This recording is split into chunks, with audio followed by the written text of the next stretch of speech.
Good afternoon, everyone. My name is Dylan, and I'm coming to you live from the isolated streaming closet at Codename Entertainment in beautiful Victoria, BC, Canada.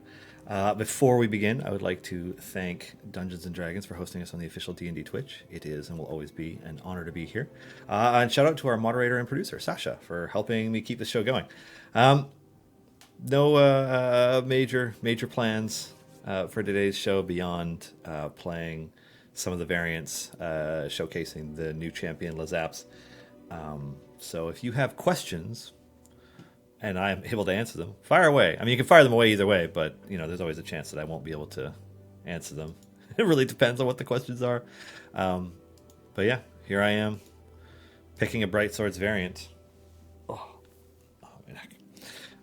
Usually I just blaze through these right away, unlocking the character, but I opted to hold off doing that this time. Which one of these three should I do? I'll leave that to you for a moment. Yeah. Yeah, no, we're aware, Trontonian, that there have been issues with the in-game chat. Yeah. I see Garwar is raiding with a party of 13. Welcome, Garwar. Maelstrom, Glacier, Ragnar. A lot of our regulars. I saw that Jadicero was, I think, probably among the first people here, or certainly the first one to chat in the last 30, 40 minutes in this channel. And Michael USA. And yeah, welcome. Do the one that shows off Lazaps. So I should do the third one. Okay. That's this one, right? The short force leader, the one where Lazap starts in the formation, so I guess I'll do that. I'm always here, Jadicero. Oh, well, fair enough. All right, I'm going to drop some familiars down to deal with this to start. So Lazaps is in the front. Okay. I've been dreaming of Ishi formations ever since Lazaps was announced. So that means I need kobolds, lots of kobolds. And short folk. Bum, bum, bum, bum, bum, bum. Do I want to? I mean, it's kind of hard. I'll use Zorbu to buff Ishi. Because Ishi is chaotic good, I want to say. Yeah, chaotic good, just like all those other ones in the comic. I don't think I need to have him there, though. So, Regis. Do I want to put Point in? Does Point actually slow down Isha? Because Ishi's always guaranteed to attack at a certain speed. That would be an interesting bit of information for me to have known before I did this. Other than, of course, Beetle. Plop. Yeah, I need one more.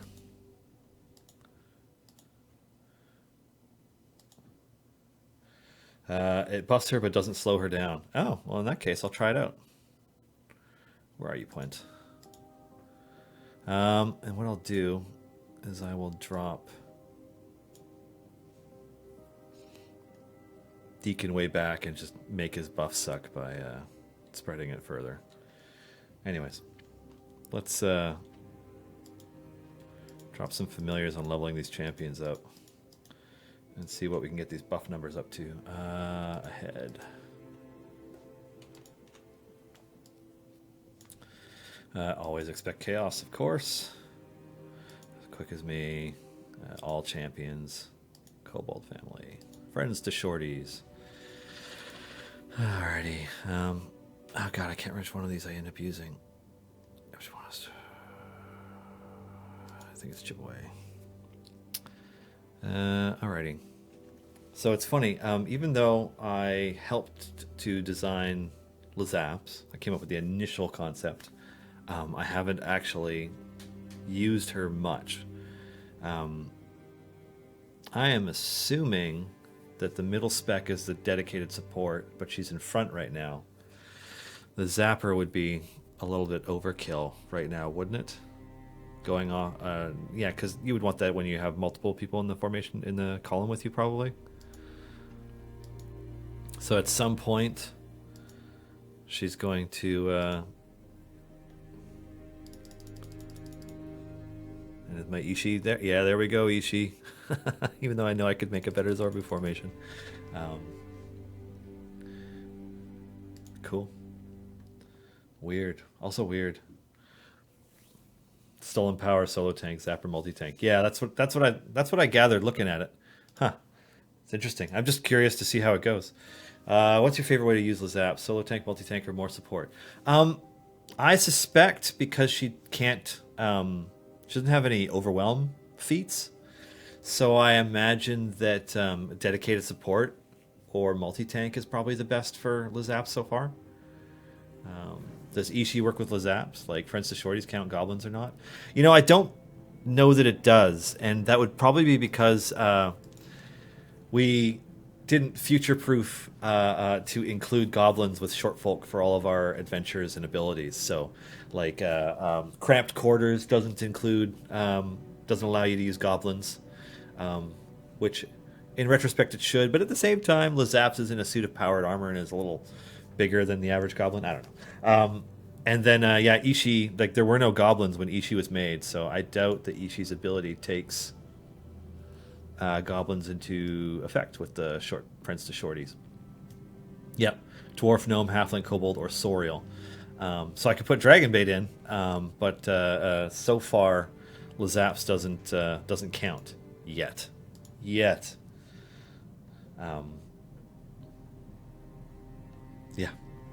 All right.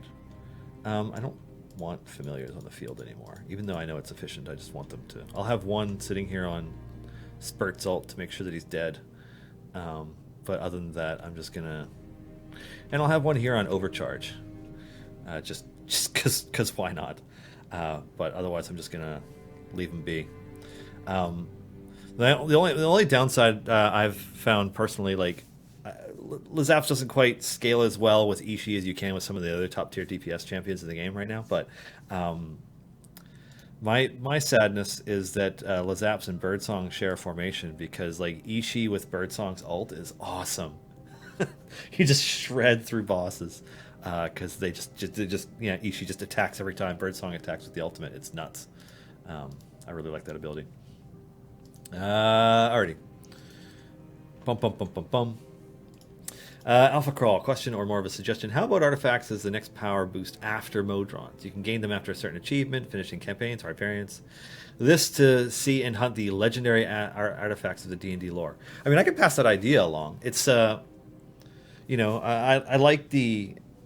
As a player, I like the narrative idea of, like, you're dedicating time to, I don't know, perform some kind of ridiculous series of...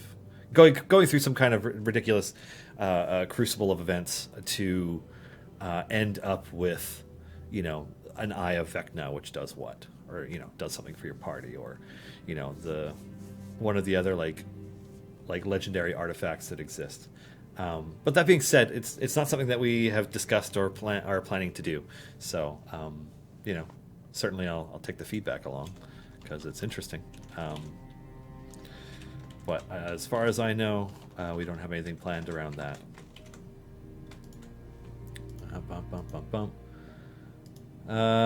Is this new character from that one shot a couple of weeks ago? Lazaps? No. Lazaps. I mean, we've kind of been hinting at having a goblin artificer for a while, but we haven't. We haven't given Lazaps her debut anywhere else. Like, we teased aspects of her officially last week. I know that some of the data miners have found, parts and design and art and stuff for a while now. But we haven't given Lazaps a debut anywhere else in particular, like in one of the one shots or anything like that. Would have been an interesting idea, but we had people playing their characters for the one shot. So, Aaron was playing Havilar, and B-Dave was playing Freely, and Luke was playing Melf, and God, why am I blanking on who the fourth person was right now? Who was the fourth person? This was only a few weeks ago. I'm sorry. I have I mentioned that I have a small child and I don't sleep anymore? Anyways, but we had the idea behind the one shot was that people would be playing their characters, just to kind of, reference the game more in that you could have a party of anybody. You could have Freely with the legendary Melf, as played by Luke Gygax, DM'd by Volanya Umberar. Black Viper, yeah, it was Vivka. Vivka was the last one. Yeah, that was great. Yeah, and I feel bad that I couldn't remember who it was. But I was like, didn't we? Because the other thing that's interesting about that is that, just to give you guys a little bit of insight is, we spend a bunch of time trying to line up people's schedules to see who's available for that, and so the party could have been a whole bunch of different people for a while there, and then it's like, okay, well, who's available during this time, or who's going to this event, or whatever, who's already working on Founders and Legends in this case, or who has a conflict of a scheduling conflict, and so you kind of, we ended up with a party of folks that we like who were available at that time, and it was really cool. We had originally planned to do something similar to for Gary Con, but Gary Con's plans changed rather abruptly as part of COVID, and it ended up falling through. But we look forward to doing similar things in the future. Putting together one-shots based on in-game adventures is something that we enjoy doing. I think you can expect to see more of them. Are Sorials short folk? They are for Ishii, but not sure if they are for Lazaps. That is a great question, Garwar. I know that there are some inconsistencies with that, so I will pass that along. Yeah, as I was just mentioning earlier, when we were designing stuff around short folk, goblins or goblin champions weren't something that was included in that design. Years ago now. Ishii was our year one Agaron's Day champion. So, can you provide us with any spoilers for the anniversary? Maybe a slow trickle of spoilers over the next couple hours. Can I do that? I feel like it's, the event came out yesterday and the champion came out yesterday, so I kind of want to focus on that. Certainly next week I would be willing to chat about what our plans are for the third anniversary celebration. I can confirm that there is one. I can confirm that things like daily rewards and rewards for having participated in daily rewards for 4+ days, I think it's just 4 days, will exist. And I can confirm that there will be other things coming out at the same time. But what those things are, not yet. It's just it's a little too early to say. Yeah. But yeah, I look forward to talking about that next week. Let's see what else we got. I'm still working on recruiting Dragonbait, been at it since January. It's a serious milestone unlocking Dragonbait. Each evergreen unlock that you have to unlock through the in-game content, so not including Hitch, but each one has been something that at its time was a milestone in the game, like a major milestone for getting through content. And and Dragonbait is certainly one of them. Ulcoria is not quite on the same level in terms of how much more difficult it is, but Dragonbait's the last part of the Tomb of Annihilation, right? Like Azaka Stormfang was the first evergreen unlock for that campaign, and at the time that Azaka came out was was the milestone, and also absurdly difficult content that very, very few players finished before we had soft cap increases and additional stuff. And things have changed a lot since then. So, yeah. We ask again in about an hour. Then it's later and not early in the stream. Yeah, oh, fair enough. Let's see. Request skin for Warden. Dylan in a Warden Halloween costume. Yeah, I don't feel like Warden literally wearing my skin is something that appeals to too many of our players, is it? I mean, let me know if it is. That would be Strange. Yeah. How was the decision made for Lazap's base attack to be melee as opposed to magical? I was surprised it wasn't a dual melee magic attack like Beetle and Grim. I mean, I can't really speak to how that decision was made because I didn't make it. That's a good question for Justin when we have. Actually, that is something I could mention about our anniversary. Is the week of our third anniversary, so not next week, but the following week, on September 17th, the show 2 weeks from now. I will have Justin and David on stream to do a year in review, reviewing the third year of Idle Champions, doing Q&A, a developer Q&A, and just speaking to, the development cycles and how everything is played out and all that stuff. So that will definitely be a show you want to tune into, especially because I know a lot of you probably have questions that only David or Justin can answer. And so, how the decision, how and why a decision is made around character balancing or specific aspects of design is very much a question for Justin. Because while, Chris does design champions and work on all that stuff, Justin is the lead who signs off on everything and makes the final tweaks. And so if something turned out a very specific way, chances are that it was a decision that he made. The interesting thing about Lazap's base attack is there's the grappling arm, which is just a melee attack, even if it's a ranged melee attack. I don't know, doesn't count as ranged. And then Thunder Fists or Thunder Gauntlet is also a melee attack that, like in 5e, it does thunder damage, but it's still a melee attack. So it's just kind of, yeah, it's in a weird gray area. So like I had been operating personally under the assumption that, thinking about it in D&D terms, that it's a thunder damage thing. I'm like, it'll be magical, but it's not really, because it's mechanical. Like an artificer isn't casting a spell by hitting somebody with a thunder gauntlet. They are hitting somebody with a gauntlet that basically has batteries attached to it, and shocking them, and so it's a melee attack. So I don't know. Yeah. Lazaps was a team effort, but what part of her that you contributed are you proud of? So just to give kind of more of the full story, I mean, a bunch of this was in the champion spotlight. I think. So the idea that Lazaps was a hyper intelligent goblin that built their own power armor and had like ascended up through you could say a sort of class system in Sharn, from the cogs up through the lower city and the middle city into the upper city, and becoming a renowned engineer.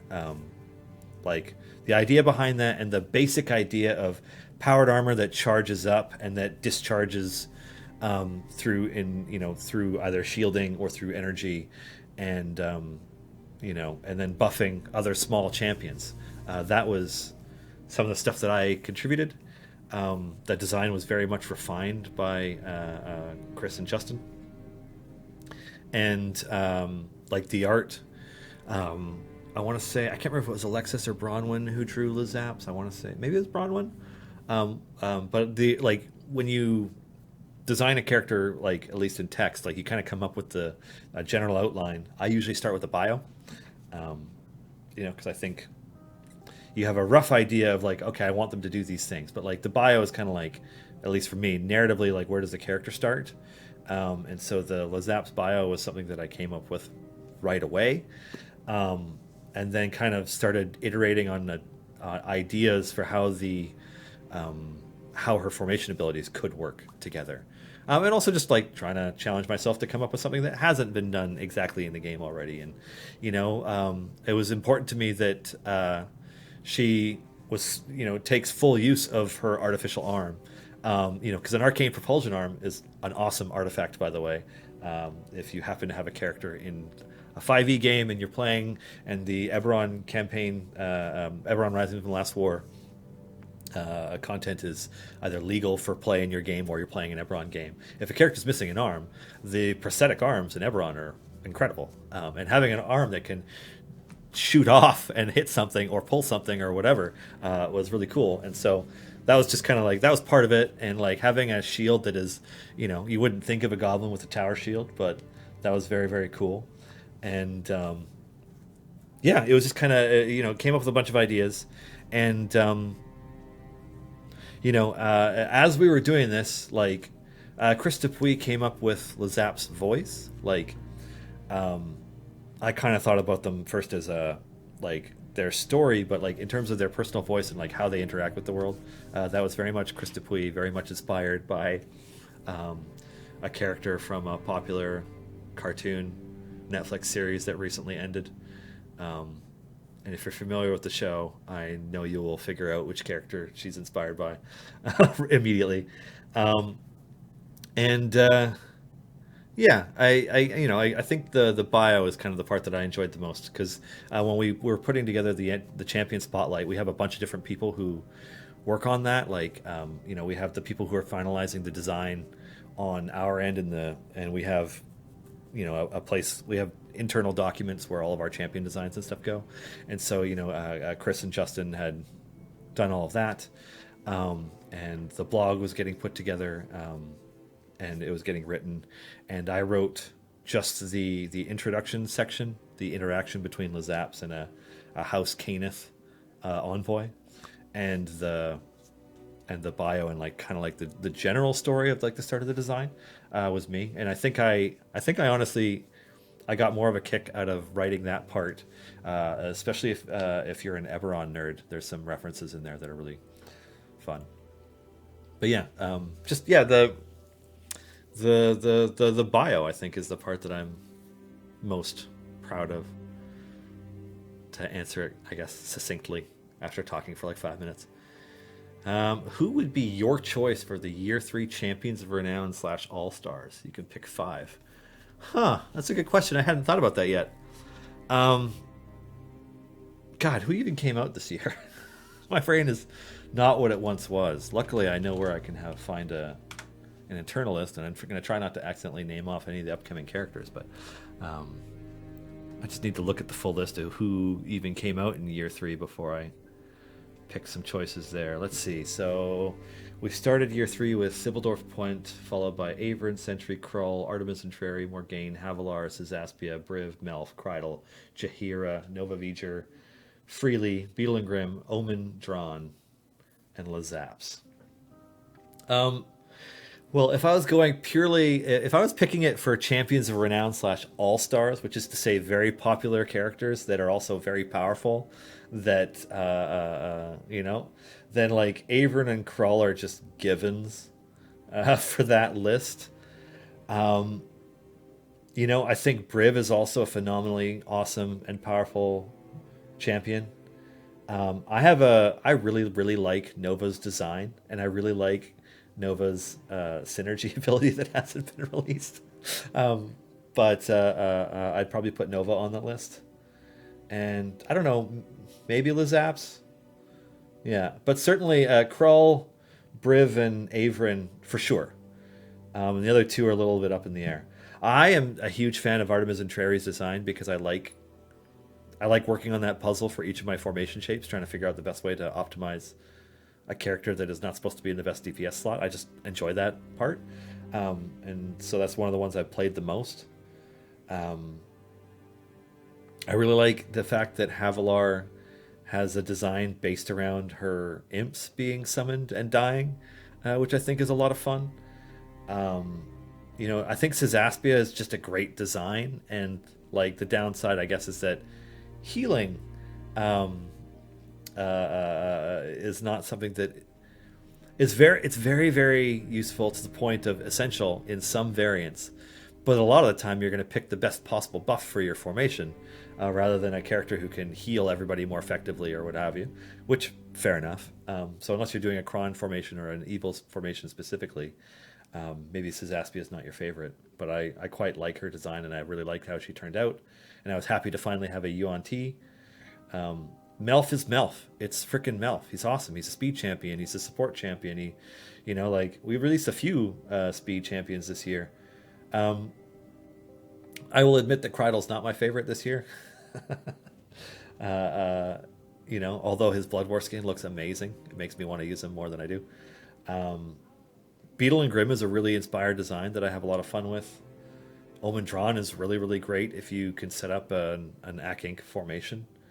But yeah, if I'm going by my personal favorites, it's going to be Averin, Krull, Briv, and then Nova and Lazaps. That'd be my favorites for the year if I have to pick 5. Yeah. And I'm sure 3 of them will probably be in Year 3 Champions for Renown or All-Star Pack if we make something like that, which I can neither confirm nor deny. Any hint on when the next set of store items, bundles, packs will be released? On Mixed Stage, what I can say about that is that you should tune in next week. Yeah. Where can I find the one-shot where B-Dave plays freely and others with idle characters and idle champions? So that was part of Founders and Legends, Kanezix. So let me see if they have a quick link. Satine was the DM. It was the Cursed Farmer. And it was really fun to watch because, is that it? August 23rd, 2020? You might hear some sound here as I double check this link. All right, muting it. Hitting play.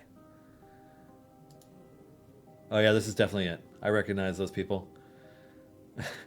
It's the one where Vivka and Satine showed up in costume, and Aaron Evans all showed up in costume, and then Mel Freely and or B-Dave and Luke were like, oh. Anyways, so I'm gonna post this link in chat, and then time will go by, and then you'll catch up to what I just said as there's a stream delay.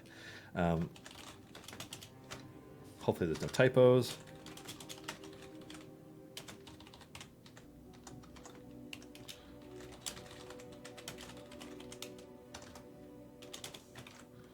There we go. Posted in chat. Let's see.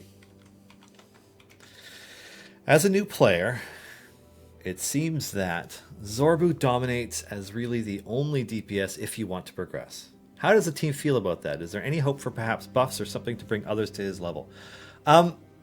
This is something that has been on my mind a lot lately.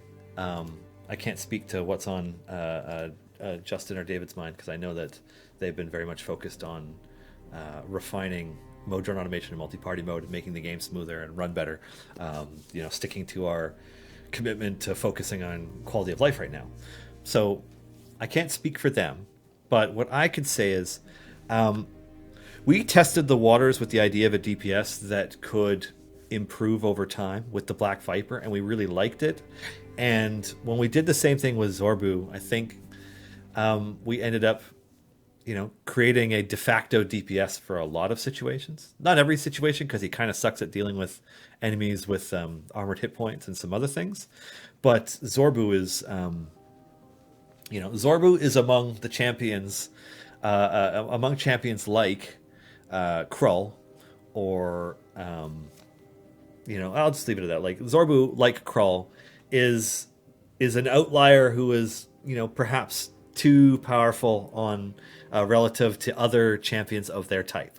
I don't think that's a surprise to anyone. I don't think I'm blowing minds or anything like that. I think we can all safely agree that Zorbu and Krull are too good at what they do. And so I suspect if at some point we're going to do anything to Zorbu or Krull, that what we will do is we'll try to bring them down a bit while bringing other champions up a bit, to find a better happy medium. I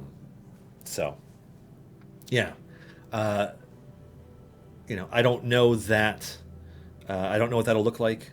I know that before we dove into focusing on quality of life updates and stuff, we had hoped to do other champion balancing updates and stuff, and we pushed those back to make sure that we can fix things. Put simply, so that's our commitment right now. But yeah, my guess would be that any balancing pass that looks at champions like Zorbu is gonna aim to just bring him a little bit closer down to where everybody else sits. Because right now it's anomalous. It's like, I don't know how many of you tuned into the NVIDIA conference the other day where they were showing the performance metrics and the cost benefit and stuff of the new 3000 series GeForces, and they had their graph and they had all their other cards on it, and then like the new ones were like these outliers were like unusually cheap and super good and stuff like that, and like just like radically sticking out like a sore thumb in their data. And Zorbu and Krull are champions that do things like that. There's a reason that right now the advice to any new player is like, what should I do with my first time gates? Like, get Krull and then get Zorbu, because there are champions that will drive you to suddenly be able to make it much, much, much further than you did, whereas other ones require different things. Yeah. I think teams and synergy will be how they are dealing with Zorbu. Well, yeah. It's a cop-out answer. As the scope of the game is to have one DPS, there will always be that one good champion for the situation. Sure, DDAM, but what that doesn't address is the fact that one champion shouldn't be the best for every situation, which is what Zorbu currently is. And you know that, and I know that, and everybody who has Zorbu and plays the game knows that. And so that's anomalous because it's the go-to for in every situation. A good balancing would be like, I'm going to use Zorbu in adventures where, in some adventures, but depending on what I'm facing in this adventure, I might pick a different DPS would be the way to do it. So, anyways. And because he scales infinitely, there's a part where, other champions just can't deal with the fact that he outpaces them. Yeah. Yeah, he wasn't the strongest champion initially, it's true. But, when you choose a champion to release an event, do you consider how the other champions in the event will interact or combine with each other? There's actually quite a bit beyond that we're considering, and so there's a bunch of different things. It's not always that we're trying to make sure that every champion in a specific event can be used together. Like, I guess, yes, you could technically have a formation where you're using Turiel and Wolfgar and Lazaps, although that would be a 3-tank formation, which would be kind of strange, more or less, because Turiel you want up front. We're looking at a whole bunch of things, and admittedly, what we're looking at has gotten radically more complex since the game first came out. So, at first it was like, okay, we're releasing a champion in an event. We want to make sure that they don't share a slot with anybody in their event, and ideally not with characters in events before or after them, so that you can not feel like they're competing with it. And then you're also looking at, you're like, well, I also want to make sure that my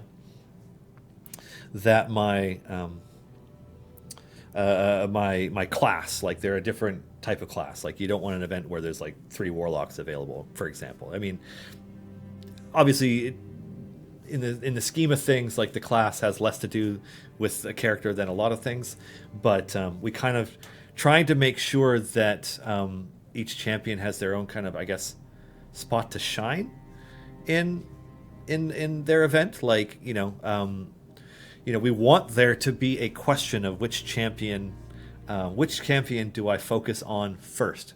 If I'm a new player, which one do I unlock first? If I'm a returning player, which one am I going to focus on trying to earn chests through free plays for, or what have you? And we want that to be a choice between in each event, not just the event rolls around and you're like, oh, that one, and only focus on that one and ignore the other 2 or whatever characters. So that's another part of it. And there are enough characters in the game now, and there are enough characters that have been released that those criteria shift and change as needed. Sometimes the character coming to a specific event is just a part of our schedule in terms of the availability of people that we're working with and when we could slot them into our calendar. That happens as well. So, yeah, I hope that helps answer your question, Mike versus Gary. Yeah. Thanks, Dylan and C&E. I had just finished I Got This and unlocked achievement for using power armor stacks. Just after I started the last adventure, I opened this chest and unlocked the last piece of gear, the blue chest piece. Oh, congratulations. Yeah. Zorbu's enemies should have been a choice you make each time you field them, and each time you change which enemy he's best at, it halves the current bonus, so he could get really good at one enemy type, but if you need to change it around. I mean, that's a potential option. I'm not sure exactly what Justin's approach will be to balancing a character like Zorbu around the meta. Like, you know, I'm not sure what his intended solution is going to be or what he wants to do to that. So I won't speak for him on it. But it's a very, very good question to ask him about on the what is it, the 17th or 15th? 17th, when he's on the stream for our dev year interview Q&A. Because yeah, like in fact, I'll make a note about that question just for myself, because sometimes I just ask them questions. What criteria do you?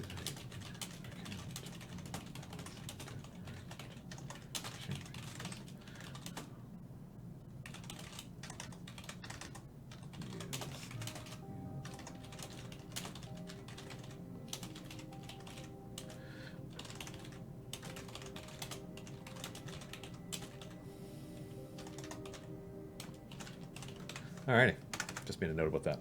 There's a confirmed inbound Zorbu move. No, there isn't so far. Merely just talking about champion balancing and acknowledging the fact that we have, a few champions that are outliers that are way above the curve for where they probably should be in terms of how good they are. And then, we also have ones that, perform a little lower. And so the idea usually when balancing is to bring the outliers a little bit down and the underperformers a little bit up, and just kind of make the playing field a little bit more, a little bit more level. Alrighty. Hi, Quick Mithril. You were talking about familiars. They could have affiliations. Paired familiars could be used to trigger two ultimates at the same time, for example. Or on the field, having them both attack the front and back mob on the field. I mean, I don't know that that's something that we're ever planning to do, but it's an interesting idea. The thing I like the most about familiars is that there is the possibilities, I guess, I don't want to say the possibilities are endless. That sounds super cliche. But there are a lot of directions we could take familiars in. Right now, between the options available for your current running party and the options for your background party, there aren't really enough familiars yet to go around. So, spoiler, more will be coming. But yeah, certainly, thinking about additional ways to use them is always something that's worth discussion. What kind of cake are you getting into the office for the anniversary celebrations? We don't have a full office anymore, right? Like, we're kind of at a 50% at work, 50% remote right now, just because with the square footage that we have, in order to provide enough space for everybody safely while following the guidelines set out by the province of British Columbia and by our health authority. We can have half the people in the office. I actually, like, when I'm not in the streaming room, I wear a mask. I got this really cool one from the Stormcrow Tavern in Vancouver. It's a nerd tavern, and so it's done like a Diablo legendary item. Anyways, I wear a mask when I'm not in, and we have different cleaning standards for our bathroom stuff. But anyways, the TLDR of that is that, like, I don't know that we will be sharing a cake. So I'm not sure what we'll do. I see Lauren has a Stormcrow mask as well. Isn't it great? Yeah, and it's a super nerdy mask. I like it. Anyways, I don't know what kind of cake we will do, or if we'll have cake. Traditionally, when we have anniversaries for our games, in a pre-COVID world, we would get several different kinds of cake. We would get some cakes and some pies to make sure that, everybody who likes cake or pie has something that they like. So there'd usually be like one lemon meringue pie, a couple different cakes, 2 or 3 different cakes. It was, good times in the pre-pandemic world. So yeah, I don't know what kind of cake, if any, there will be, but I do know that chances are myself, the rest of the marketing team, a number of the other folks, a bunch of the artists will all be working remotely. So no cake for me either way. Will we see any other OG Baldur's Gate heroes besides Jaheira and Minsk, of course? Um, the only thing I can say about that is that it's always a possibility. Kudos to BioWare and Beamdog for creating a whole bunch of extremely well written, dynamic, and memorable characters for some phenomenal games. They set a bar really high for Larian, and I'm really excited to see how Larian does with that with Baldur's Gate 3. I deliberately didn't watch. I watched maybe a couple minutes of their Baldur's 3 gameplay from a little while back, just to kind of get an idea of what it looked like and how it was playing. But I don't want it spoiled. I am very much excited to play it at some point. So we used to get a lot of requests for Viconia from Baldur's Gate to join the game, and then of course there's the Neverwinter games. Big fan of Deacon singing about Doom. Yeah. Has anyone asked about Binwin, Ishii, and Ashara's abilities not working for Lazaps and also cramped quarters variant? Soteriatics, has it been asked and discussed? Yes. Now, that said, it doesn't hurt to mention it again, but there are a number of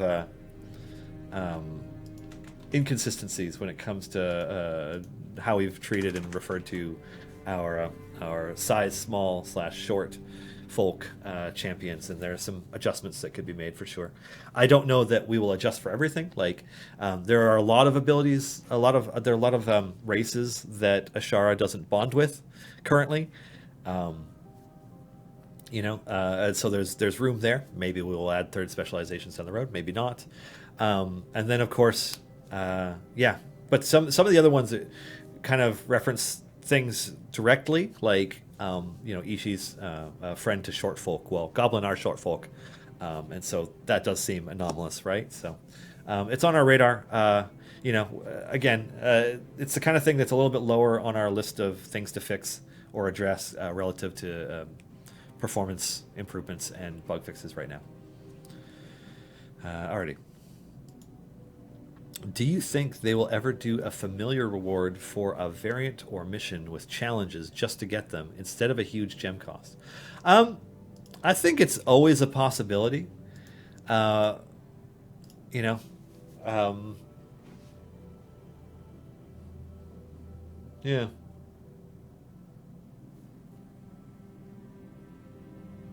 Is there a known issue with PlayStation Network connectivity? Seems like every time there's an event, my PlayStation can't connect until the second week of the event. I can't really speak to what's going on specifically with PlayStation because I'm not in the loop about that.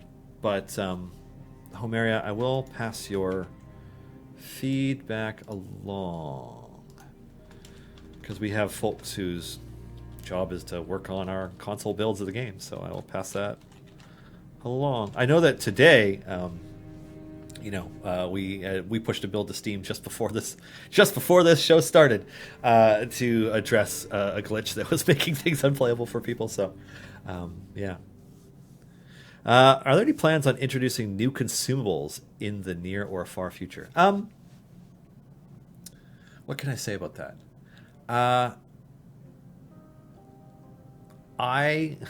Saying that I haven't heard about that doesn't have the same effect that it used to, because now that we work partly remote and partly in the office, the meetings where that would get discussed I'm no longer in because I'm not in the office traditionally. So as far as I'm aware, that's not something that we're focusing on right now. Right now it's iterating on and smoothing out mode run automation and multi-party mode, addressing some of our long-standing bugs. After that, there are some balancing things that we would like to look at. But yeah, it's consumables is not something that I've heard discussed at all. Of course, that could change, but yeah. Alrighty. I just need a little drink of water.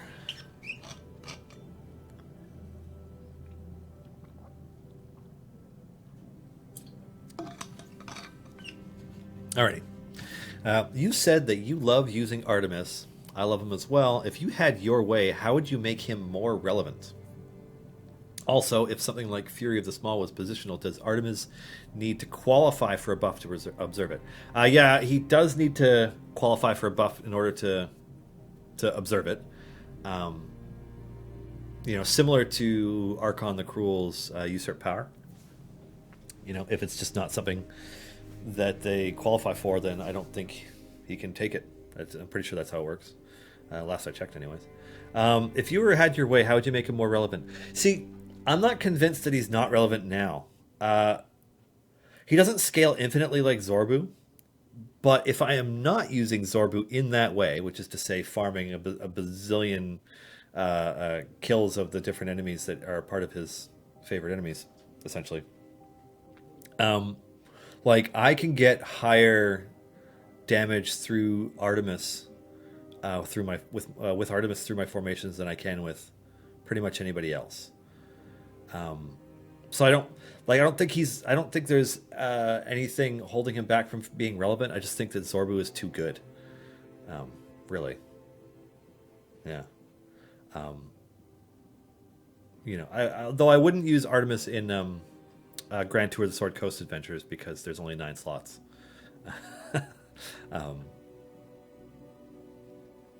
Okay. Let's see.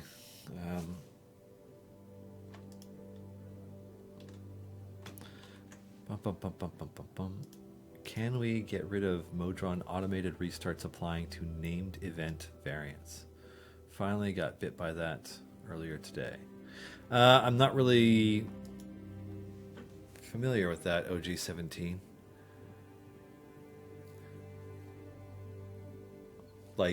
You tried to get your second party to do an event variant, and then they automatically reset it instead of finishing it. Is that what you're saying you did?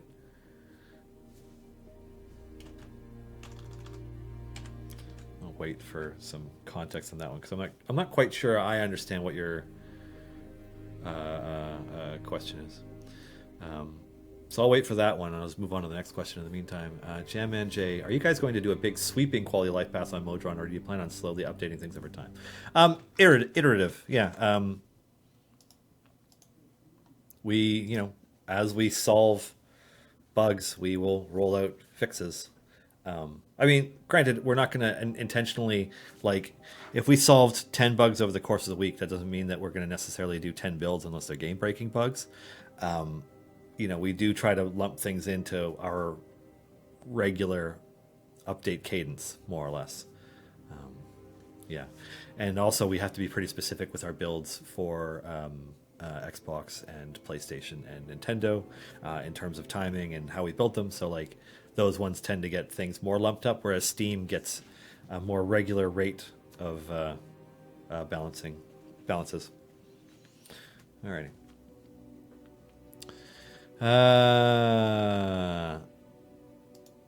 Rignar, glad to see that the Codename Entertainment team got out for a team event with distancing the other week. Did you get to go, or did they schedule it during your stream? They scheduled it during one of my meetings, and so myself and another one of my coworkers, Chris Rudrum, were both busy during the team outing because apparently they don't like us. So. And it wasn't something that could be rescheduled because it was a meeting with some external partners that we work with. So, alas, missed it. Alrighty. Don't know if already asked, but will there be a 64-bit version playing on Mac mostly and have some trouble with the 32-bit version? As far as I know, we don't have any plans to do that. Yeah, every once in a while we've accidentally done stuff that converts the build to a 64-bit version, but it's never been an intentional thing that we have a 64-bit version of the game, as far as I know. Alrighty. I think it would be rad to have a hard variant, and once you beat it, get a cool familiar that relates to that campaign. Yeah. Rewards for gameplay are awesome. People are forgetting to turn off their Modron reset after the event starts. Oh, okay. So you spent resources on the event variant and you forgot to disable restarts, even though restarts offer no player benefit in that situation. So, I mean, part of me says you forgot to toggle it off. That's on you. But the other part of me says that when you switch it to an event variant that costs resources to start, it should default to off. So I don't know. What I'll do, OG17, is I will pass that along to the dev team, but I don't know if they will see that as a problem that they need to address right away, or if it's something that they're just like, that's, you forgot. Certainly setting up automation can be tricky sometimes, because there's a lot to consider. Who do I pass it along to? I will pass it along to these folks.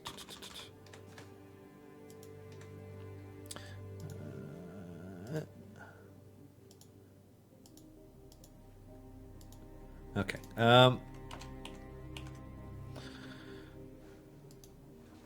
When is it more prudent to spend gems on familiars instead of gold chests?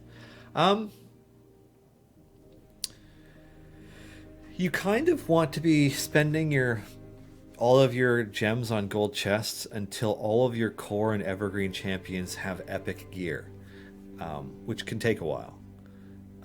That said, a couple of the cheaper familiars are a pretty good investment in terms of allowing you to save some time setting up things and just doing different stuff. But traditionally, the approach has been to spend gems on gold chests until your core and evergreen champions are epicked out, and then buy any familiars if you want. Some folks will even go so far as like they're spending their gems on gold chests until they're all epicked out, and then on silver chests until everybody's got shinies. But like then there's also feats to get and stuff too, right? So, yeah. It was mentioned years ago that going over cap on an item could be refunded item levels. Has it ever been talked about / mentioned? Yeah, it has actually. It's come up a number of times, and at the end of the day, it's just been a lower priority than a lot of the other things that we need to get done. Yeah, so like I will happily pass that feedback along again. But we've just been focused on other stuff, and so things get shuffled around our priorities list.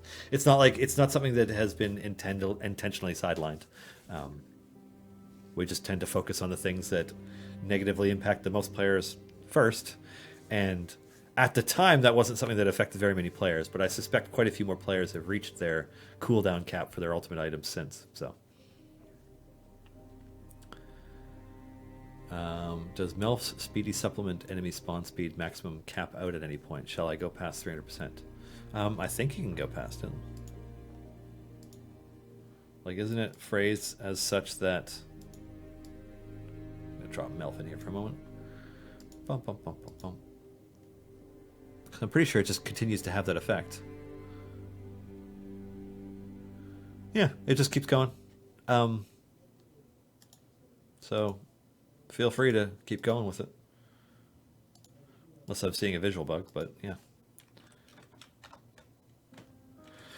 When you start a time gate, it turns off the patron. Have it turn off automation as well?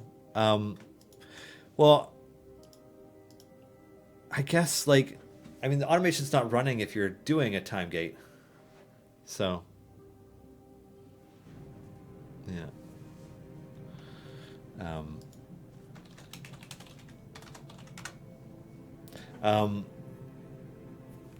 Yeah, okay. So I hear what you're saying. I'm just gonna pass that along. Also, I'm gonna take that question and drop it over with these other ones. Because it's all kind of grouped on the same subject, so I'll pass it around in a clump. Anytime you end an adventure, just add a button, complete and disable Modron automation. You could add an "Are you sure?" message if it has level requirements and the automation is turned on. Yeah, so there are dialogue ways of doing it. Like right now, it's just kind of like you should have thought of that, but it doesn't mean that that's going to stay that way. So if this is something that a lot of people are saying, and enough of you are saying it to me right now, but like if this is something that is affecting a lot of people, then please let us know, and it'll get reprioritized. Yeah.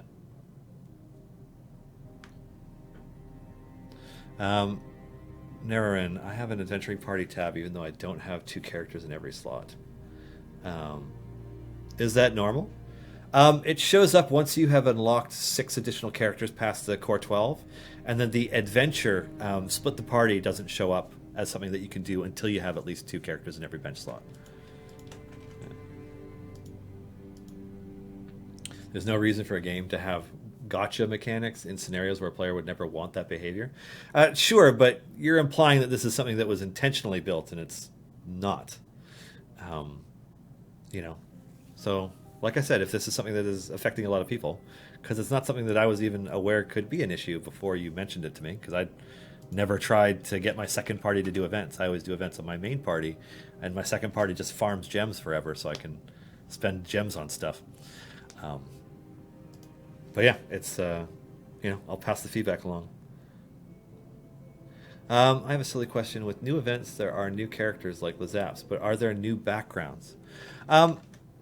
Sometimes. Yeah.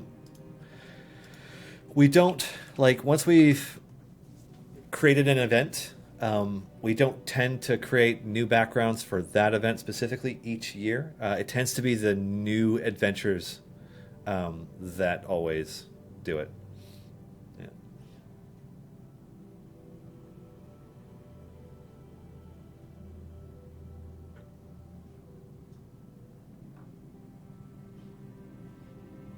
We always make new backgrounds for each new adventure that comes out. So our artists are constantly drawing them. But yeah, we don't do more for events as each year of an event comes back. Or at least we don't always. Sometimes we'll do something for a specific variant. But yeah. It doesn't matter if it's your front or back party. If you don't change the automation, it will switch once you reach the goal. Yeah, so what you're asking for is actually a quality of life change to disable a bunch of things when you switch over to events. So, yeah, like, I'll pass it along. Yeah. There's a cap on item levels. How would you get Can't Stop Me Now achieving that? So there's not a cap on earning item levels. The cap that the players are referring to is ultimate cooldown items have a cap on how effective they can be. You can only reduce the cooldown by so much. So, yeah.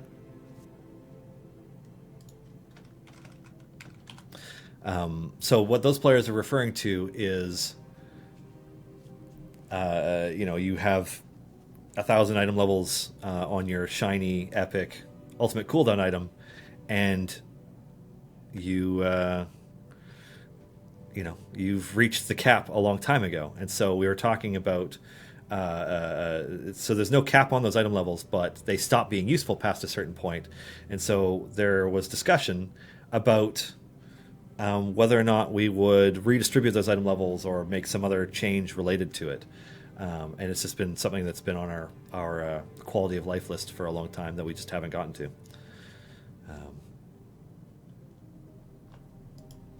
The other day I purchased Archon and the Archon Hound effect on the skin. I have yet to use them. How do I add them to my party? You will need to unlock your slot 12 champions. Yeah.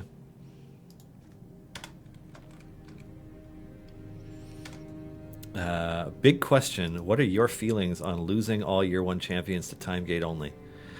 You guys are trying to get me in trouble. You're trying to see if I agree with the player consensus on this, and I don't know that I do. I think it means very different things to somebody who is fresh to the game and somebody who isn't. So, like, I saw that there was a giant Reddit thread about it, and, I think some of the feedback was good. I think some of it, maybe not. It's kind of, there's a tricky thing when there's a perception that everything is being taken away, because it's last year when we came up with a new idea for how to do our year 3 events, and it was going to be that you had access to one, and you had to use time gate pieces or whatever to unlock the other ones. And like we got an overwhelming amount of feedback. The players didn't like it. We ended up reverting that change. But the core issue that it was attempting to address, which is with the long-standing, like taking the long view with the game, like 5 years from now when we're doing year 9 events or whatever, year 8, year 9 events, we would have potentially somebody joining the game and be like, wow, there's 8 or 9 champions to unlock. Who do I unlock? And it's like there's no way to unlock that many over the course of an event because you just don't have enough time. And so I get the problem that it's trying to address as well. I don't know. It doesn't bother me because I've already played through and unlocked them. And the time gate system has evolved since then. Like last time around when people didn't like the idea of, champions being retired from events or becoming less available or whatever, we didn't have a time gate system where you could just open a time gate and unlock anybody you want. And over the course of 2 time gates, more or less gear out a champion at least as well as you probably would have if you had played the event once. But you have control over when you can do that. And, there's a 3rd patron now. So you're able to open your own time gate just through those pieces that you purchase every 2 weeks. You're getting enough time gate pieces to naturally do it yourself every few weeks as well. You're getting time gates. I think that, I don't think it's as much of a problem as people feel like it is. But I will wait and see what we end up doing. We haven't completely, as far as I know, detailed out exactly how year 4 events are going to go. I suspect that'll be coming. So I don't know.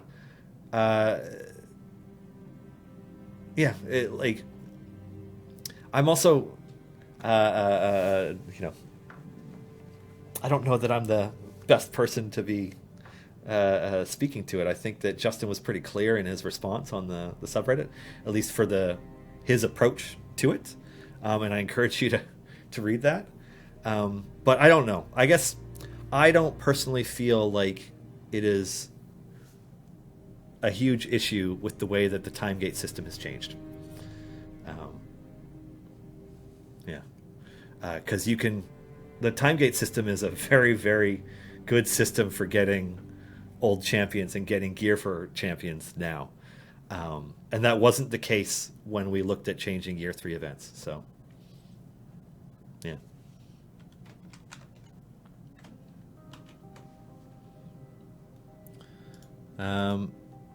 Question for the Z1100 thing. Can it be made to just not progress like the brief tutorials that stop at Z25 and Z35? That's a good question. So, for those wondering what Quick Mithril is mentioning for the Z1100 thing, is we have basically a wall, like a point at which, we determined a while back, like no player who is legitimately playing the game, which is to say isn't hacking or in some way manipulating the game, can get past this point. And so if they do get past this point, the system automatically flags them as a cheater and locks their account. I don't know that it's going to stay that way. I know that it's something that we considered the last time we did soft cap increases, because there are players who legitimately get to 895, 900-ish areas completed. So I don't know. I don't know that we'll change that, but I can certainly pass it along. Like, hey, don't forget to look at this. Because the other thing is, never mind soft cap increases, making characters more powerful and progressing further. Things like mode drone automation, like dramatically increase the power of characters, and different blessings tiers when they get released increase the power of characters, and some champions radically increase the power of formations, whether it's through synergy abilities or through crazy interactions and debuff double dipping like crawl, etc. So there's a lot to it. So anyways, I will pass it along. Yeah. Anyways, I don't mean in any way, by the way, like just to let everybody know, because I see there's a lot of discussion about you know, year 4 events and year 1 champions going to time gates and stuff in chat. I don't mean to sound like I'm not listening or that I'm dismissive of anybody's thoughts on the topic. I can only really speak about it from my point of view, but I also I have a very different point of view from a lot of you. I unlocked all the year 1 characters in year 1, and so I don't really think about them as much. And there's a couple of them that I continue to get loot for, but it's it's a very different experience for a player who started this summer. Maybe somebody saw Omen Drawn came to the game. It's like, I love Omen Drawn. What is this Idle Champions? And so they joined with Agaron's Day, and they were able to unlock Omen and Jim, but not Ishii last event. And then this event, they're like, okay, well, they're prioritizing Lazaps because they need more tanks or whatever. But it's a very different experience for somebody who started recently versus somebody who started a year ago, 2 years ago, 3 years ago. And furthermore, people who started years ago or who have deep game knowledge and have restarted on other accounts. You had a Steam account and you started it on Xbox, or you started on a WebGL on Congregate or what have you. Because the knowledge that you go into it with allows you to play very differently than it does when you're still figuring it out. So I think that worrying about overwhelming new players is a very legitimate problem for a game. It's certainly a free-to-play game like ours, where we have a lot of features in the game. Our game is actually pretty big now. Think about how much knowledge you need in order to complete every patron variant, unlock everything, etc. Think of what your base level of knowledge around this game is at that point. It's quite significant. So, we do want the new player experience to be positive, and maybe a new player who comes for our first year 4 event, and they have access to they don't have access to Stokey as part of it, but they have access to Farida and Puent and an as yet unnamed Minotaur champion.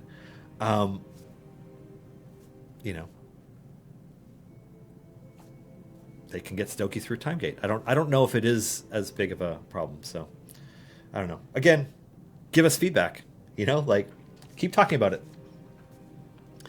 It's it's a discussion that is worth having, that should continue to exist, that should keep going. So yeah. Alrighty. Oleg 1981 question with 53. Sorry. Blah, blah, blah. I'm reading 2 things at once, going cross-eyed, and I should just focus on the one thing. So with 51 event champions of 3 years and now 17 new for the 4th year, there is such a rich selection of champions. Maybe it's time to add a 4th selection slot of champions to a time gate menu. Oh, so that instead of 3 choices, it's 4? Huh. It's an interesting idea. I don't know. I mean, I could pass it along.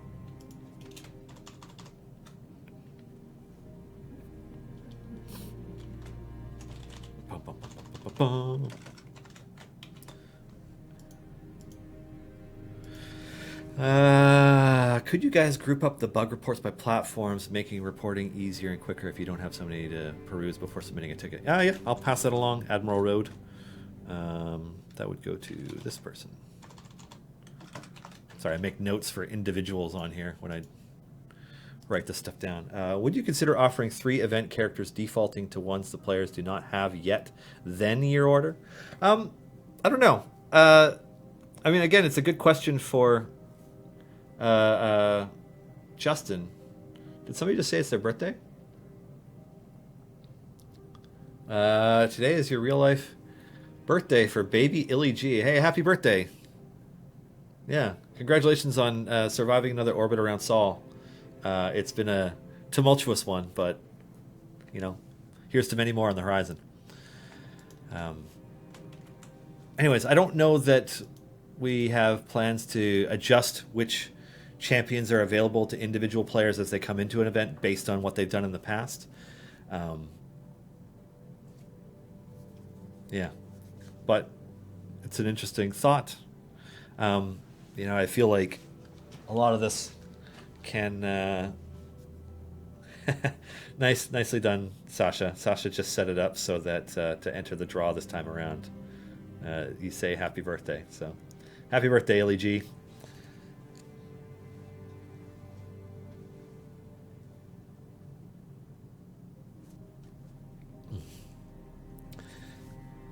Anyways, yeah, we have a dev anniversary Q&A coming up on the 17th, so I encourage people who have questions like that to bring them to that Q&A.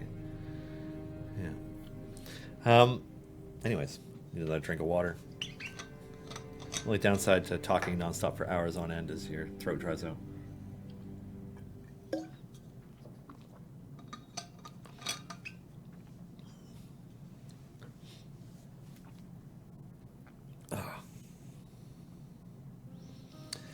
Oh man.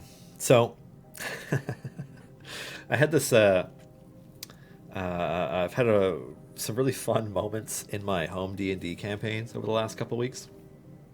And it's been weird. I've only DM'd for the last 6 months or something. I haven't played at all, which I'm getting that itch to I want to play a weird build of something, like you see all these new subclasses coming as part of the next book, or different UA ones that look like they're fun to try, and I just kind of been wanting to mess around with some of that stuff. I have an idea for a really obnoxious healer that I think would drive a DM crazy with their versatility. But anyways, I have in our Waterdeep Dragon Heist campaign, I basically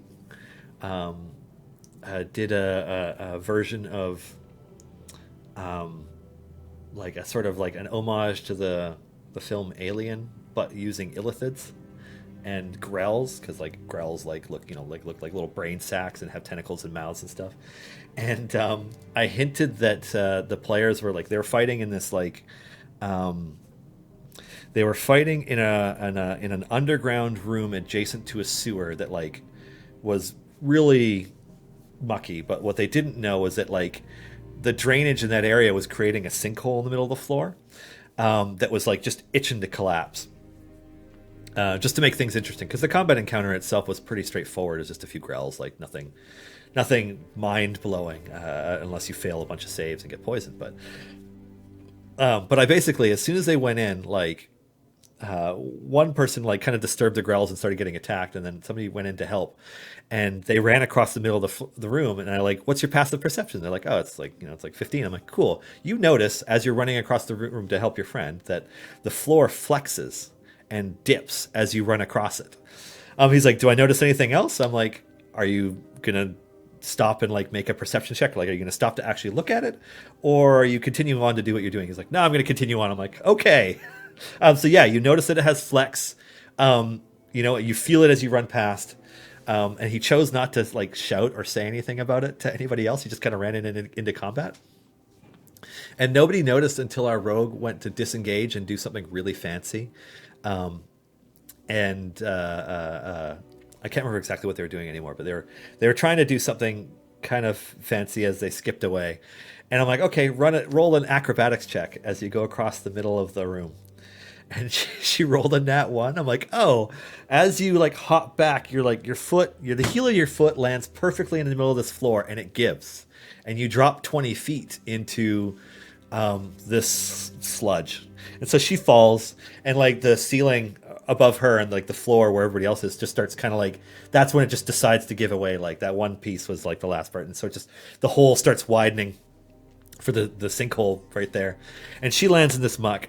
And she basically lands in this oozy tunnel that is, they don't know it yet, but the slime is actually slime from an aboleth, which is a whole other problem that they didn't end up dealing with this time.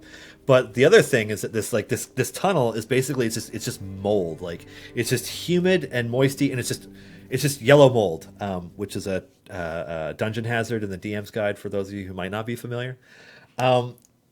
And she also crit fails her save on the mold. It gets poisoned and just drops. And our cleric is oh crap! It goes to jump over the pit. Also fails his roll. Kind of jumps across, slips, falls. Also fails his save. Also gets poisoned. And the next thing you know, half the party is down below because there's only 4 of them. Poisoned, quickly dying to the poison because they're just. I was rolling really high poison damage. I'm like, oh, I feel bad. I'm like, here, you guys roll the poison damage, and they continue to roll high poison damage. So they're just having a real bad time. It's just like everything fell apart so wonderfully. Oh man, yeah, yeah. It was true joy watching them fail, and it just reminds you that a lot of encounters are just a couple critical fails away from being like huge disasters. And so the fact that like there were like 5 nat 1s rolled that session made it so much more interesting. They did make it out alive, but it ended up being way, way more brutal than it was supposed to be. It was just kind of like, yeah, there's a hazard, like this floral giveaway if you fight on it, and then they just start falling, and it was a good time. How was your cleric not versed in holy magic? They could have made the jump. The cleric is a cleric of Ilmater, and he's kind of not the brightest. But he also just like, yeah, he just rolled poorly. Like he went to hop over the sinkhole that was growing quickly as the floor was collapsing, and just didn't roll very high. So I'm like, oh, you make it to the side, and the other side gives, and you fall, and then he went to roll to climb out, and he failed again. So he just fell back into the pit. So like they both took 20 feet, so 2d6 bludgeoning on the way down, and then he took another 1d6 bludgeoning, falling backwards back in, and they're poisoned, and like they got out of the pit. He healed the rogue, the rogue that fell. The rogue easily gets out of the pit once they're healed, Tabaxi, and then he eventually makes it out and heals himself. But like they basically left the sorcerer and the druid to deal with the Grells because they were useless the entire time because they're in the bottom of a pit. Anyways, I highly encourage you to have fun traps and creative things in your encounters. Falling into a pit full of mold that is also the lair of an aboleth that just happened to not be there at the time and was on its way back because it knew that they were there. I'm going to play with that later. It's fun. Good times. And then in the next session, they split the party while 2 of them went to do something important and the other 2 stayed back at their place and got drunk and had to have a meeting with somebody very important who showed up at their house. So that was fun too. Anyways, enough about me and my D&D. I see there's some more questions I haven't answered, so what do we got? Let's see. Is there some trick with the early rage achievement that I don't know about? I made sure to get Jamila on Area 48, and I even put her in the formation, but no achievement, and I can't send in a support ticket. I'm not sure why you didn't get that, but,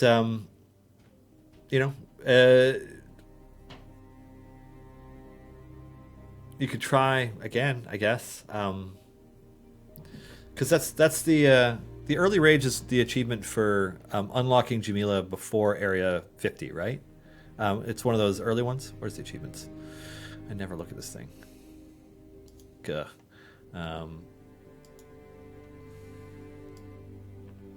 Clicks, gear, feats, patrons, motrons.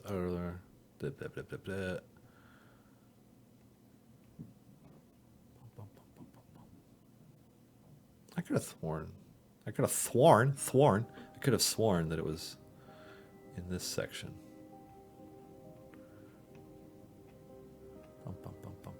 There it is.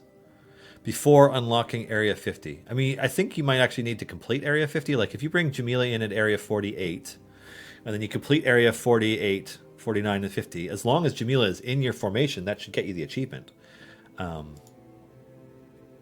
Yeah.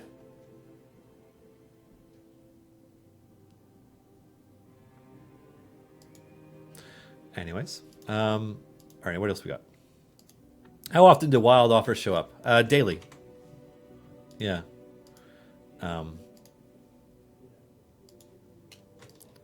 Will Sean be back for Griddle Champions tomorrow? And did you give him anything good to spoil? Sean will be back for Griddle Champions tomorrow. Sean would not miss Griddle Champions for anything. In fact, Sean is, I think, back today. Isn't Sean back today? I've already forgotten what's happened today. It's been a long day. I've been planning a lot of stuff and getting a lot of things done. Anyways, I'm pretty sure Sean is back now. Did I give him anything good to spoil? Yes, I did. Yeah. Yeah. Yeah, it's weird. So the idea that I wouldn't know whether or not he's back is kind of funny because we're just, yeah. work remote. I haven't seen him in person, but I'm being told that he is around. So, yeah. Somebody's saying that he's in Discord. I mean, Sean left his Discord on when he left. I don't know if you could tell, but you could see that he was playing Final Fantasy 14 and some other stuff through his account. Anyways. Alrighty. Dylan, I live in Brazil, and I noticed a huge increase in price for new stuff in the game since the currency has changed to US dollars. I may be wrong, but it seems numbers were maintained, doubles the price.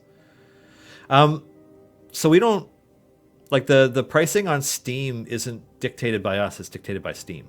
Like, we input in the base price for something, and then the price gets localized. So if you think you are seeing some anomalous pricing in Brazil, please open an in-game support ticket and just give us as much details as you can. I understand that English probably isn't your first language. It's probably Spanish. And I don't think there's anybody here who speaks Spanish, but we will do our very best to see if there's anything strange going on.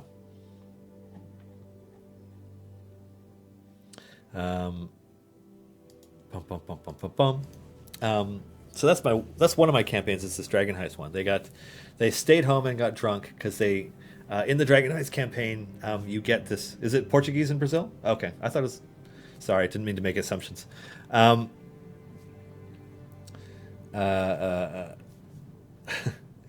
my bad. I've never been to South America. Anywho, now I feel like a jerk.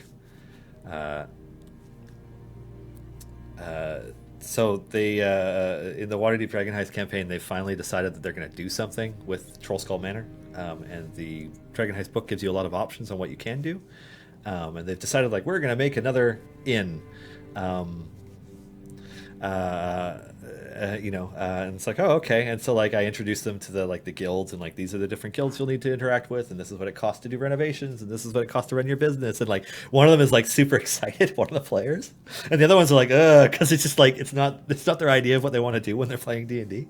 I've really been having fun with that, and the players are going to meet Open Lord Laeral Silverhand during their next session, which is going to be interesting.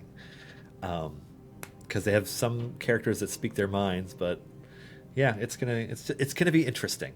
I don't know how many of you know about the backstory between Laeral Silverhand or even just Laeral Silverhand's backstory, or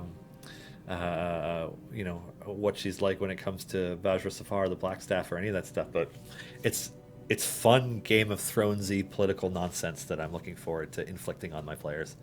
I can't wait. Whereas in my other campaign, they have made it down to Avernus. They have just escaped Elturel, and they made their way to a place called Fort Knucklebone, which are, if you're up to date in Idle Champions, the players this past session finished the dream quest, the dream sequence. That's where they are. But where they go next is going to be very exciting, because all the homebrewy stuff that I've been building up to inflict on that group, the side questing, all the other non-plot specific stuff, or at least non-plot specific to the plot of what happened in Elturel and the Descent into Avernus book, is all going right now. It's going to be very interesting. Long story short, they're going to Stygia, which, is not the first layer of hell, or even the second layer of hell. They're going down, down, down, down into the frozen depths of the Nine Hells, because one of them has not only attracted the attention of Levistus, but owes Levistus. So it's gonna be real fun. I made 4 specific, like, kind of NPC type characters who can potentially join the party depending on what their next group of decisions is, just as part of it. And it's so much fun. I mean, anybody who plays D&D likes just making characters probably anyways because it's hard not to. But like all these ones have backstories that are relevant to storylines that are happening in Avernus while they're there, and can have a pretty significant impact on different things. But they're gonna meet a tiefling of Levistus who has been tasked with escorting them down. But Stygia is not a safe place even for devils. Stygia is a frozen hellscape that may or may not originally be a realm from the Nine Hells. It's pretty fascinating stuff. Lots of fun things to play with in there.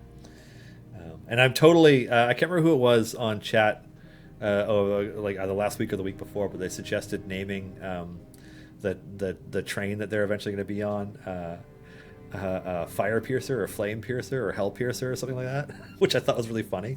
So I'm totally going to do that. Yeah. Just wondering, do we have a Triton in our future? We do not, which is to say, it's not that we'll never do a Triton. It's that of the characters that I know are locked in and coming to the game over the next 10 months, there is not a Triton among them. Yeah.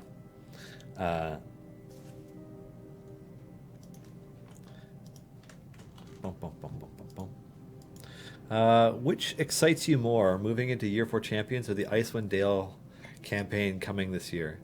I mean, I always get excited about new characters, and our first two Year 4 characters are both really, really interesting characters, both of whom are going to open up some really interesting possibilities in the game.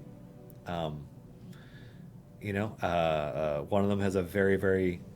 Oh, they both have unique abilities. One of them has a synergy ability that will probably open up some new strategy possibilities, and another one has just a new type of ability that I think could make a very, very noticeable impact. So, yeah, I'm really excited about that. I always get excited about the champions. The new campaign is cool too, but one thing you have to keep in mind with us is we get excited about campaigns at a different time than the average person because we already have an idea of what the 2021 campaign is, right? Like, we're under NDA. We have very long development times. We work with folks at D&D to develop stuff for the game. And so I'm not saying we know everything about it, but they create presentation content for partners so that partners can work on stuff for D&D, so that, WizKids has to know what minis to make, for example. And on that note, shout out to WizKids. You guys are awesome. You guys sent us a whole bunch of cool stuff. And we're going to have some really fun giveaways starting soon that are related to WizKids. I have this box here. Oh, God, I'm knocking stuff over.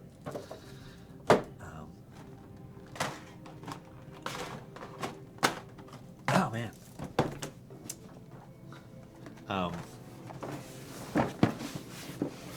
I have one right here that says some stuff on it that I very much look forward to sharing in the near future. And we also have these cool things. New premium pre-painted minis. I don't know if all of these are available yet. I think they all are. I think some of these are the most recent set, and some of them are from set 2. But we got a bunch of those to be giving away. And some other fun stuff to debut and give away in the coming weeks, which I'm very excited about. But the reason, so I got sidetracked a little bit, but I get more excited about the champions because we've been talking internally about Icewind Dale, Rime of the Frost Maiden since January. And so I don't want to say that it's old news to us because that's totally not fair, and there's still a lot of really cool things in it to get excited about. But our excitement for it is different because we will have worked on it and finished it and set it up for implementation in the game like months out from when it actually comes out in October or something, or whenever the exact date is that it starts coming to Idle Champions. But the champions, the development timelines for them like are also long, but I get more excited about them as we get closer to the release because we work with really cool people for lots of them, and we get to, you get that part of it, and then we also have some other really cool stuff. So I don't know. I get more excited for new champions.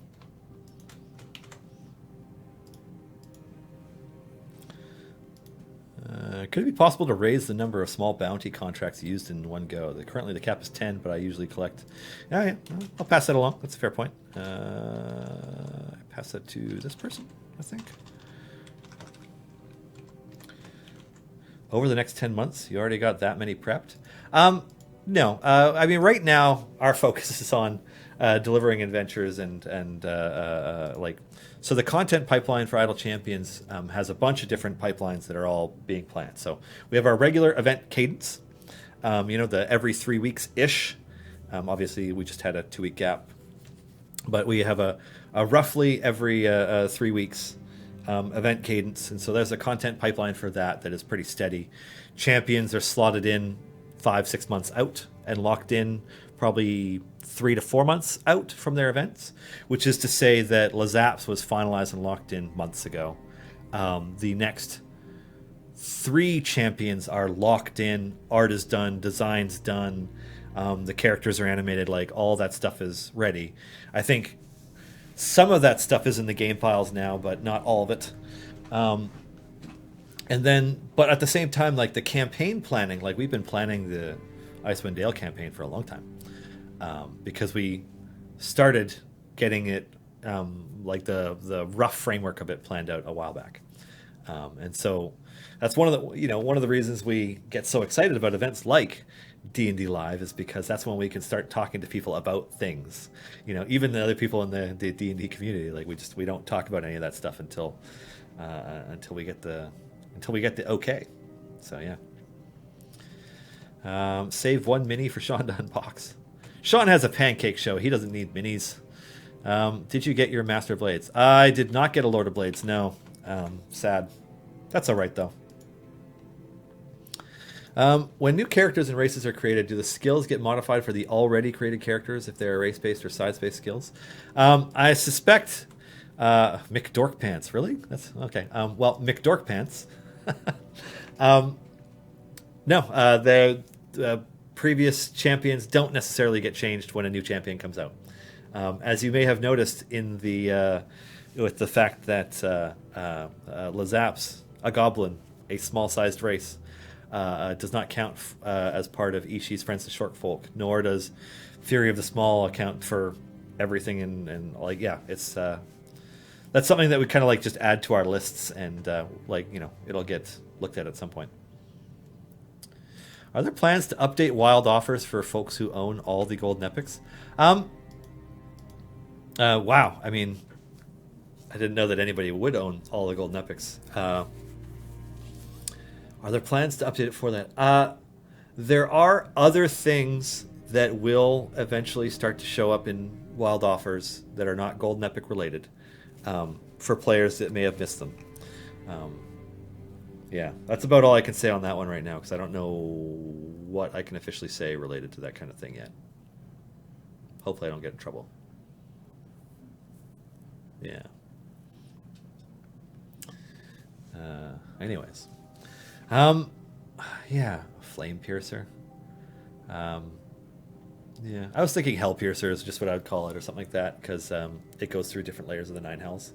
Because, like, the train in this is, like...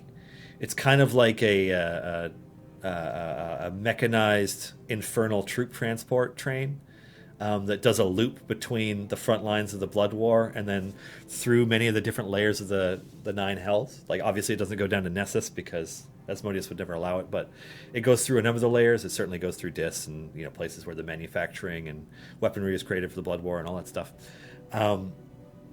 And so, yeah, part of what's coming to my players is, I mean, they can resist getting on this train. It'll be hard, but they can resist it. But one of them has a golden ticket, basically, like Charlie and the Chocolate Factory, kind of.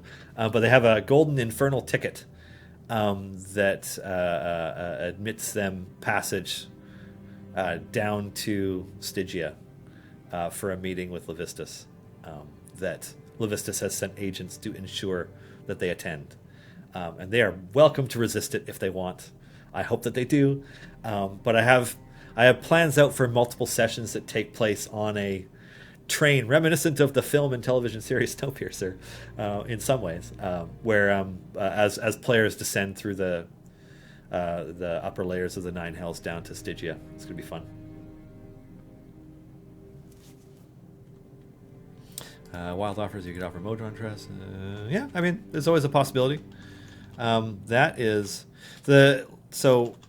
yeah, like that's everything related to wild offers is, determined by data as far as I know. So I have a very specific person to pass those kinds of suggestions along to. So I will do that. Is it set in the Wonka universe? It's not set in the Wonka universe. I just, I knew that I wanted the character to get a token that got them on this train, because devils wouldn't normally welcome a party of adventurers on there. They would just kill them, or they would force them in some way to become a part of the Blood War. But this is a free pass given by one of the, somebody who rules one of the layers of the Nine Hells, and somebody who is dangerous in that, Levistus is like a spy master in a lot of ways, right? He has this vast intelligence network. So, but rather than make it a coin, I made it just a golden ticket, and so I described it like a golden ticket and all this stuff. I was basically describing it like it's from Willy Wonka, except all the writing is in Infernal, and like there was text on the back of it, like, by accepting this, blah blah blah blah blah, like basically like has already sold their soul in, like has acknowledged that like by accepting this ticket they're committing to doing this thing for Levistus, at the cost of their soul if they don't go through with it. Like they've already locked themselves in, because I knew that they would be too greedy to let the ticket go, so they picked it up. And also the enemies, there are some factions that are homing in on that ticket because they know where it is. So yeah, it's real fun. I'm enjoying it. When they meet up, you should play Queen, Princess of the Universe. Yeah, I do love that song. That was a good album. Hands up if you like the original Highlander film with Christopher Lambert and Clancy Brown as the Kurgan. That movie is sweet. Anyways. Will we get ways to farm patron currency, or will it stay capped? That's a good question. I don't know if we're going to change anything related to that. I'm just making a note there. That is a good Justin question. Yeah, it's a classic film, right? I love that the first sword battle is in a parking garage at this stadium where there's a wrestling match, like a WWF at the time, I guess, a wrestling match. And then I'm more of a Duncan man, Cassidy's 335. Hey, I think Duncan MacLeod was a better character than Connor MacLeod by a long shot. I don't think Christopher Lambert was very compelling in any of the films he was involved in. But I don't know. First of all, Clancy Brown makes a great villain. Clancy Brown, if you don't know who he is most famous for one of the voices he did on SpongeBob SquarePants, but he's a genre actor who has been in a gajillion things. He's voice acted in tons of games and cartoons, and I think he did the voice of Ren Blackhand in the World of Warcraft film, but he also voiced a character in the Warcraft game that was like a horrible train wreck that Blizzard doesn't even acknowledge anymore. There was that Choose Your Own Adventure style, or not Choose Your Own Adventure style, but King's Quest style RPG, and he voiced it in that. And Clancy Brown is awesome. Great voice, plays a lot of cool things, has been in a bajillion things. Yeah, Starship Troopers. He was the the guy, what good is a gun in a stand-up fight, sir? And he makes the dude hold his hand up, and he's chucks a knife through it. He's like, how will you use a gun if you do not have the use of your hand? So dumb. I love that film, though. Anyways, yeah, the best voice of Lex Luthor. Clancy Brown is awesome. And so if you don't know who he is, look him up. You'd be like, oh, I've seen him in a million things. He's one of those awesome actors. I see somebody in chat mentioned Carnival. Carnival is a great dark fantasy series that died too soon. It ended right when it was getting really interesting. Yeah. Anyways, big fan, Clancy Brown. And then Christopher Lambert, like I don't want to say he's a bad actor. Um, he's playing a really emo, secretive kind of dude for the most part in the Highlander film, and he's not that compelling until you start to see his backstory from centuries earlier, where he's a lot more interesting. I see Josh mentions that he does voices in Star Wars, and he was in The Mandalorian. He played the big red demon dude in the Mandalorian series, so he's been live action and voice actor for Star Wars. Yeah. Yeah, you can't press the button without hands or whatever. Yeah. Anyways, yeah, I loved the original Highlander film. It's a classic. But I mean, let's be honest. Without the Queen soundtrack, would it be as good? I don't know. Princes of the Universe is pretty awesome. Want to Live Forever is pretty awesome. You know, I wouldn't say that Sean Connery particularly rocked that movie, but you know. Anyway. And the only one who knows the secret of the Krabby Patty. Yeah. You're allowed to say he's a bad actor. I don't think that Christopher Lambert is a bad actor. I just think he's used better in some films than others. Like, I think he was good enough for Highlander. I think Clancy Brown got to run away with it because he got to play a dude who was so over the top. Whereas, like, I have a weakness for one of my favorite video game films.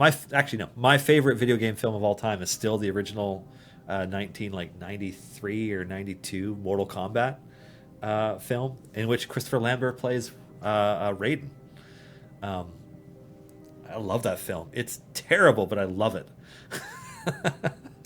And yeah, Christopher Lambert was awesome as Raiden in that. He was like, that was a good use of him because like he is knowingly being a campy actor, you know.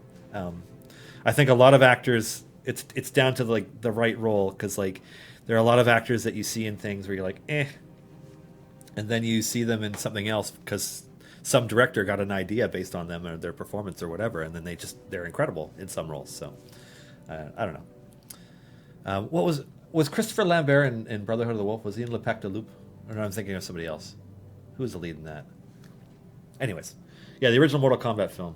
Love that film. There's a new Mortal Kombat movie next year? No, really? It's not like they're going to make a better one.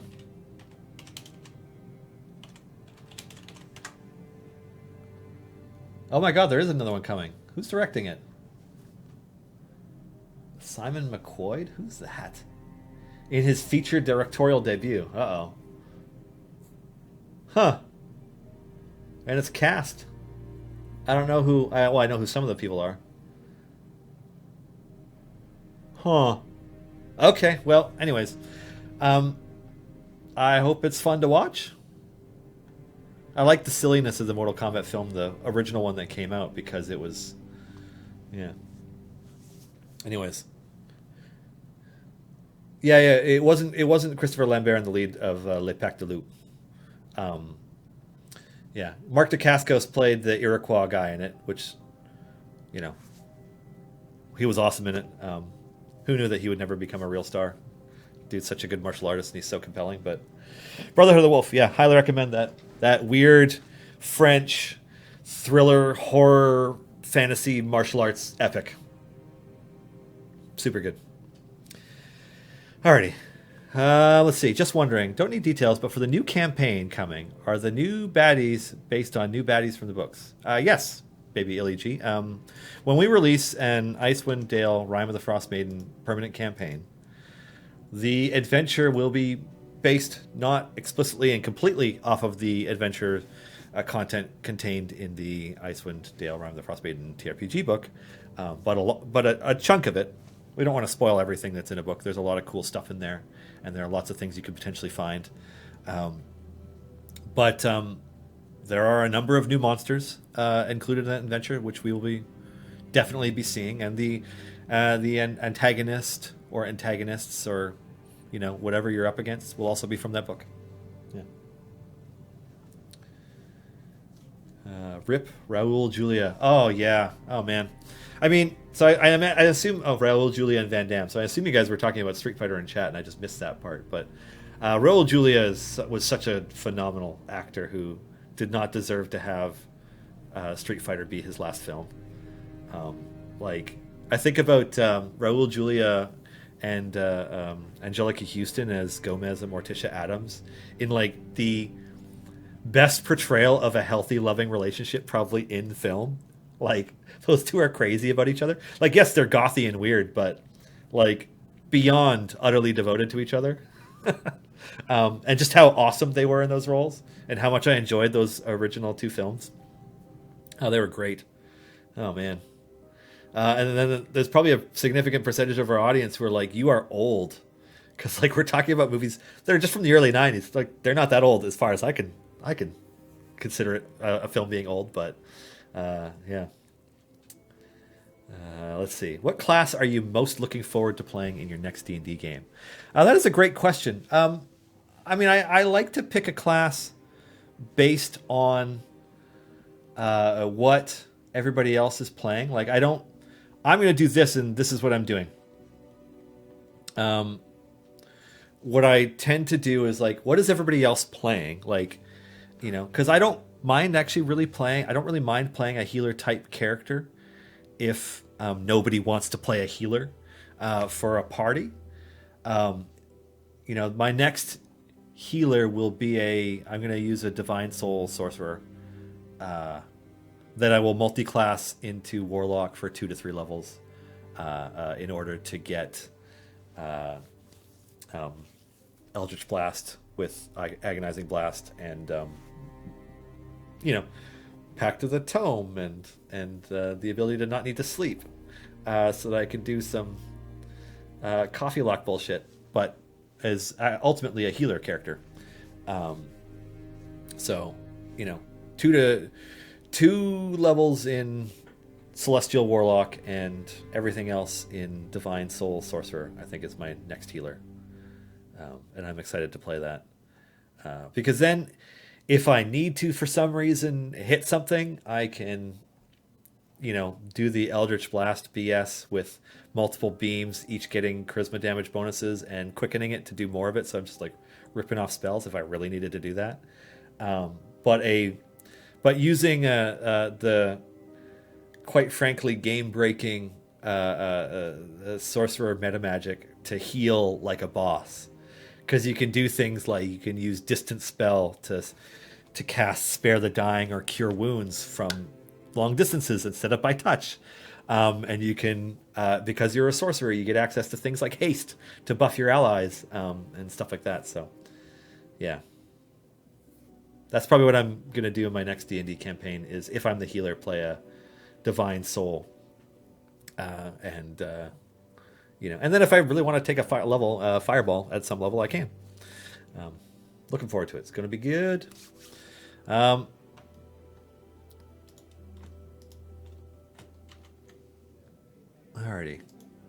What decides Ishi's normal physical size? Sometimes she's small, sometimes large. I first believed it was decided by her specialization, but right now she's large, even though she's specialized for shorties, and I don't think it's that. I mean, Ishi isn't supposed to be changing size, Gamer Cabot, so that's kind of weird.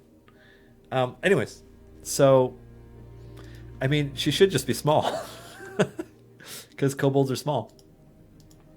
So if your Ishi is changing in size visually, that is not intended. Yeah. Do you play Magic the Gathering at all? I have played a lot of Magic the Gathering. I wouldn't say I play a lot of it anymore, because I liked playing it in person with some of my friends and haven't done that in a while. In fact, I haven't played an in-person game of Magic in years, probably. I sold most of my collection for a tidy profit because, oh my god, Magic the Gathering is expensive. But I played a bunch of Magic the Gathering Arena since it came out. Yeah. Why is Lazap so small? There's supposed to be a goblin in that suit. I mean,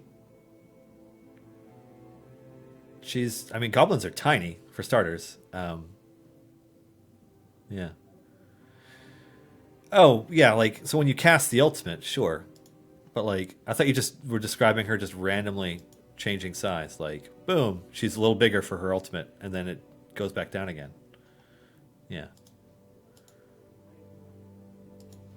Oh, so you're seeing a bug where she doesn't always shrink afterwards. Oh, okay. Well, that's kind of weird, but yeah.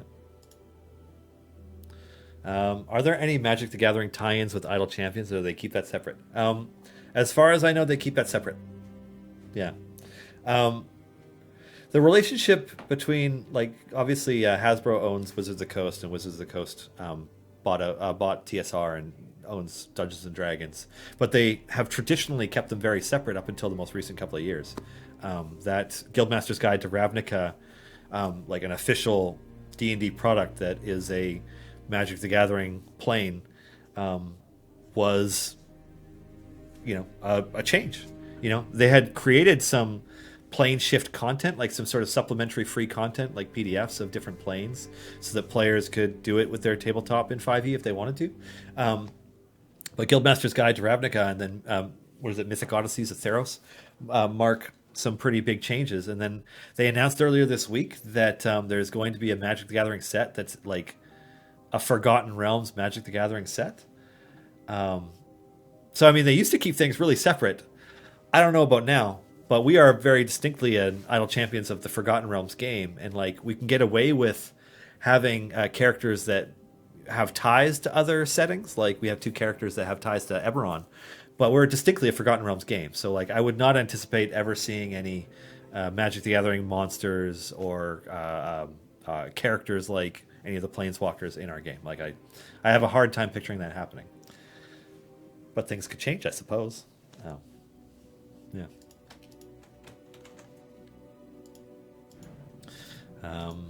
Oh, wow. It's like getting close to 5-2. Do you guys have anything else for me before I wrap things up? Is my Ishii not shrinking? Let me look back. I don't know. Is she looks like she's about the right size right now. I mean, Ishii stays large for a time when you cast her ultimate, so I don't know. No Idle Champions codes and Forgotten Realms boosters? Shame. Yeah. I am very, very curious to see what drafting a D&D Magic the Gathering set is like. And I don't know. Part of me is like, how do you do like Dritz in a Magic card? Like, my first instinct is he like a 4/4 for 4 that has double strike and hexproof or some bullshit. I don't know.